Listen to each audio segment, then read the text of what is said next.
আবার কিছু বেহায়া স্বামী আছে, বউটাকে সুন্দর করে সাজগোজ করায় বলে চলো,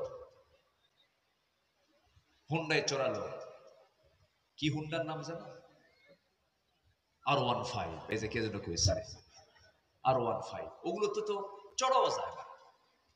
R15 এ স্বামী সামনে পড়লো, সামনে বসলো, সামনের সিটটা এত নিচে, ওটা হলো আন্ডারগ্রাউন্ড, আর পিছনে এত উঁচা, ওটা দোতলা। যখন সে হুন্ডা চালায় ওরে আর দেখা যায় না, জাতি সব পিছনে বসা ওই নারীকে দেখে, বউটাকে দেখে। যারা বউ দেখায় ঘুরে ফিরে বেড়ায় তারাই হচ্ছে সমাজের সবচাইতে বড় দায়ুস, নির্লজ্জ, লজ্জাহীন পুরুষ এগুলো। তোমার স্ত্রী তুমি দেখবা, তোমার স্ত্রী তোমার সম্পদ, তুমি দেখবা তাকে।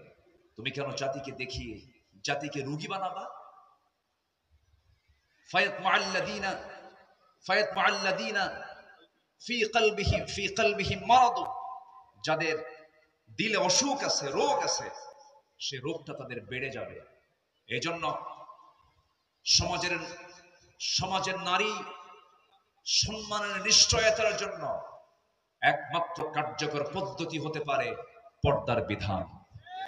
যে পর্দা একটি বাস্তব প্রয়োজন। আমার দেশের মেয়েদেরকে পশ্চিমারা উলঙ্গ করে রাস্তা থেকে বের করতে চায়।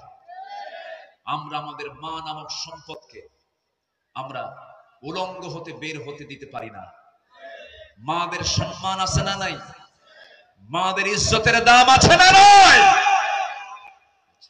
পুরুষ, তুমি কোন নারীর দিকে যখন তাকাবে ভাববে আমার বাড়িতে আমার মা আছে, এমন একজন নারীর পেট থেকে আমার জন্ম হয়েছে।